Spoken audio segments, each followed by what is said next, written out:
একটি দেশের সরকার কি চাইলেই ইচ্ছেমতো টাকা ছাপাতে পারে? আমাদের মনে হয়তো প্রশ্ন জাগতে পারে, সরকার কেন টাকা ছাপিয়ে দেশের মানুষের হাতে হাতে দিয়ে দিচ্ছে না, বা দেশের অর্থনৈতিক কার্যক্রমগুলো আরও সচল করছে না, অথবা দেশের বড় বড় মেগা প্রজেক্টের জন্য প্রয়োজনীয় অর্থ কেন নিজেরাই তৈরি করে নিচ্ছে না। কিন্তু মন চাইলেই কি এত এত টাকা তৈরি করা সম্ভব? আর সেই টাকা দিয়ে কি দেশের দারিদ্র্য দূর করা সম্ভব? অর্থ একটি মূল্যবান সম্পদ। এটা ছাড়া একটা দেশের গুরুত্বপূর্ণ কার্যক্রম অচল হয়ে পড়বে, পুরো বিশ্ব থমকে যাবে। প্রত্যেক দেশেই খুব নিয়মতান্ত্রিকভাবে নিজেদের প্রয়োজন অনুসারে এই অর্থ ছাপিয়ে থাকে, কিন্তু এটি অতিরিক্ত ছাপিয়ে ফেললে তার সুফলের চেয়ে কুফলই বয়ে আনবে। ঠিক তেমনইভাবে অর্থ তৈরির দায়িত্বে থাকার প্রতিষ্ঠানও অতিরিক্ত অর্থ ছাপাতে পারে না।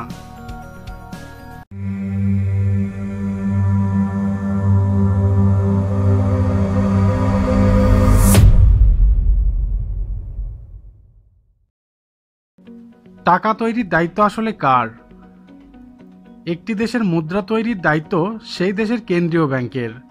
এক্ষেত্রে বাংলাদেশের কেন্দ্রীয় ব্যাংক হল বাংলাদেশ ব্যাংক। বাংলাদেশ ব্যাংকের তত্ত্বাবধানে the security printing corporation Bangladesh limited টাকা ছাপিয়ে থাকে। তাহলে বাংলাদেশ ব্যাংক চাইলে কি বেশি বেশি টাকা তৈরি করতে পারবে? অবশ্যই তা না, কারণ একটি দেশের কেন্দ্রীয় ব্যাংক টাকা প্রিন্ট করে সেই দেশের অর্থনৈতিক অবস্থার উপর ভিত্তি করে। এর মাঝে আছে ওই দেশের মোট সম্পদের পরিমাণ, মোট চাহিদা, জনগণের মোট উপার্জন ইত্যাদি।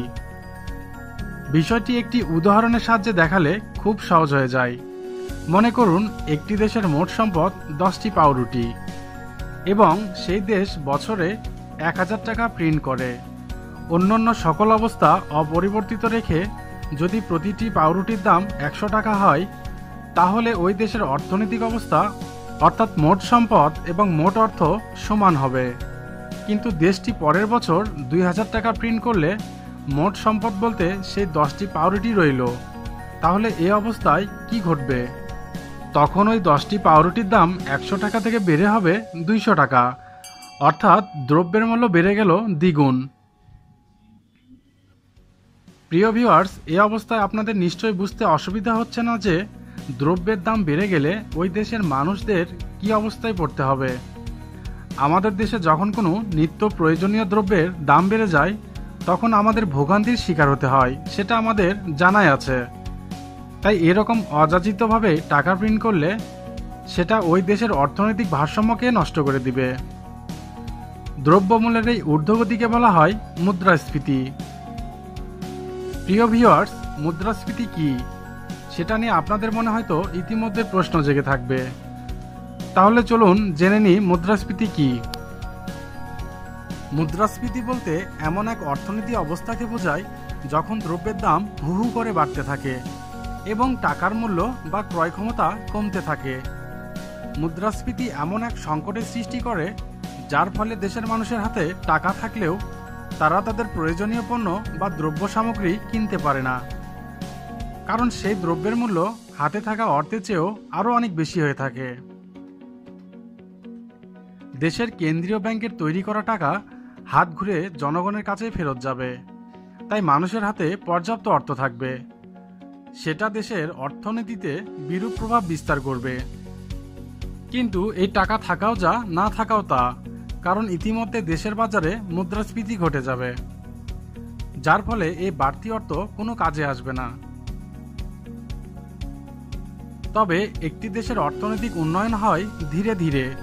এর ফলে দেশের বিভিন্ন দ্রব্য সামগ্রীর উৎপাদন বাড়তে থাকে। নিত্য নতুন প্রযুক্তি ব্যবহারের ফলেও উৎপাদন বেড়ে যায় বহু গুণে। দেশে নতুন নতুন কর্মসংস্থানের সুযোগ হয়, শ্রমবাজারের পরিধি বাড়তে থাকে। সেক্ষেত্রে ওই দেশের জনগণের আয়ও ধীরে ধীরে বাড়তে থাকে। এর ফলে ওই দেশটির জিডিপি মানে মোট দেশজ উৎপাদন বৃদ্ধি পায়, আর কেন্দ্রীয় ব্যাংক এই জিডিপির 2-3% টাকা প্রিন্ট করে থাকে। তবে উন্নয়নশীল দেশে এ হার একটু বেশি হয়ে থাকে। যদিও আপাতত দৃষ্টিতে মুদ্রাস্ফীতিকে একটি দেশের অর্থনৈতিক শত্রু হিসেবে মনে করা হয়, বাস্তবে এটি ততটা খারাপ নয়। কারণ মুদ্রাস্ফীতি না থাকলে দেশের সামগ্রিক উন্নয়ন ঘটবে না। মুদ্রাস্ফীতি হলেই দেশের দ্রব্যের দাম বাড়বে, যার ফলে ওই দ্রব্যটি উৎপাদন করার প্রবণতাও আরও বৃদ্ধি পাবে। নতুন নতুন উদ্যোক্তা তৈরি হবে, এতে দেশের উন্নয়ন সম্ভব হবে। তাই বলা যায় মৃদু মুদ্রাস্ফীতি দেশের অর্থনীতির জন্য অনুকূল। এখন নিশ্চয়ই বুঝতে পেরেছেন কেন ইচ্ছে করলেই সরকার টাকা তৈরি করে জনগণের হাতে হাতে দিতে পারে না।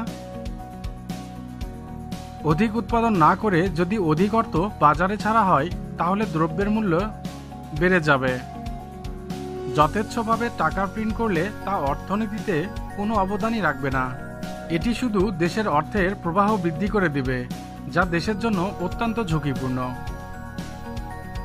যেমন একটি দেশের সরকার সিদ্ধান্ত নিল 100 কোটি টাকা ছাপিয়ে তার দেশের জনগণের কাছে বিলি করে দিবে, যাতে তাদের অর্থ সমস্যা কিছুটা লাঘব হয়। কিন্তু এই টাকাটা যেহেতু সকলেই পাবে এবং এদের মধ্যে বিভিন্ন দ্রব্যের উৎপাদনকারী এবং ব্যবসায়ীও আছে, তখন তারা ওই দ্রব্যের মূল্য বৃদ্ধি করে দিবে। কারণ তারা জানে মানুষের কাছে এখন পর্যাপ্ত অর্থ আছে এবং বেশি দামে কেনার সামর্থ্য আছে। ফলে দ্রব্যের দাম বৃদ্ধি হয়ে যাওয়ার ফলে বাড়তি অর্থ কোনো কাজে আসবে না। আগে যদি দ্রব্যটির দাম 100 টাকা হয় আর মূল্য বৃদ্ধির ফলে সেটি বেড়ে যদি 200 টাকা হয়, তাহলে প্রাপ্ত অর্থ মুদ্রাস্ফীতির কারণে কাটাকাটি হয়ে যাবে। অতিরিক্ত অর্থ প্রিন্ট করে বৈদেশিক ঋণ পরিশোধ করব, এ ধরনের ধারণাও ভুল। কারণ অতিরিক্ত অর্থ প্রিন্ট করার কারণে কারেন্সি রেট কমে যাবে, যার কারণে আগের চেয়েও আরও বেশি অর্থ দিতে হবে। সেক্ষেত্রে ওই দেশের কেন্দ্রীয় ব্যাংক সে দেশের অর্থনীতি পর্যালোচনা করে অর্থ প্রিন্ট করতে পারে, যাতে মোট উৎপাদন এবং মোট অর্থপ্রবাহ সমান থাকে। এতে প্রচুর গবেষণা আর সময় ব্যয়ের দরকার পড়ে। এছাড়া পুরাতন নোট বা নষ্ট হওয়া নোট রি-ইস্যু করতে কেন্দ্রীয় ব্যাংক প্রতি বছর নতুন নোট তৈরি করে থাকে, যাতে বাজারে অর্থের প্রবাহ সঠিক থাকে। তবে দেশের যদি মুদ্রা সংকোচন হয়ে থাকে, তবে এই কাজটি করা যেতে পারে।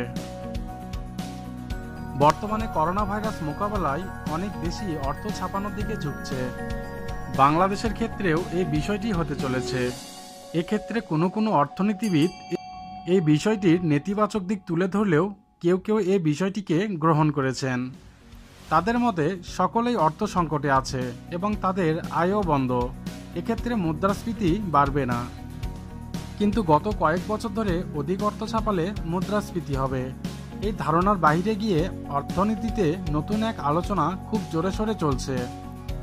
এই তথ্য অনুসারে সরকার তার নানা রকম প্রকল্পের অর্থ যোগান দেওয়ার জন্য শুধু করদাতা, ব্যাংক ঋণ বা বন্ডের উপর নির্ভর না করে তার প্রয়োজন মতো টাকা ছাপিয়ে নিতে পারে। এই তথ্যটি মডার্ন মনিটারি থিওরি MMT নামে পরিচিত। টাকা ছাপানোর এই বিষয়টি আমাদের দেশে খুব আলোচনায় এসেছে, কারণ 2009 সালে অর্থনীতিতে নোবেল বিজয়ী অর্থনীতিবিদ অভিজিৎ ব্যানার্জি এই পরামর্শটি দিয়েছেন।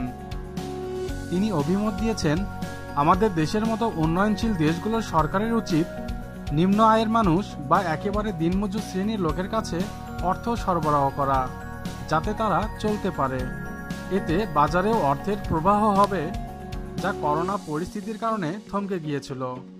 আপাতত মুদ্রাস্ফীতির কথা চিন্তা না করে আগে দেশের ঝিমিয়ে পড়া অর্থনীতিকে চাঙ্গা করতেই তিনি এই অভিমত ব্যাখ্যা করেন। প্রিয় দর্শক, ভিডিওটি ভালো লাগলে লাইক, কমেন্ট এবং শেয়ার করে অন্যদের দেখার সুযোগ করে দিবেন। নতুন নতুন অজানা তথ্য জানতে তথ্যকণিকা চ্যানেলটি সাবস্ক্রাইব করুন। ধন্যবাদ।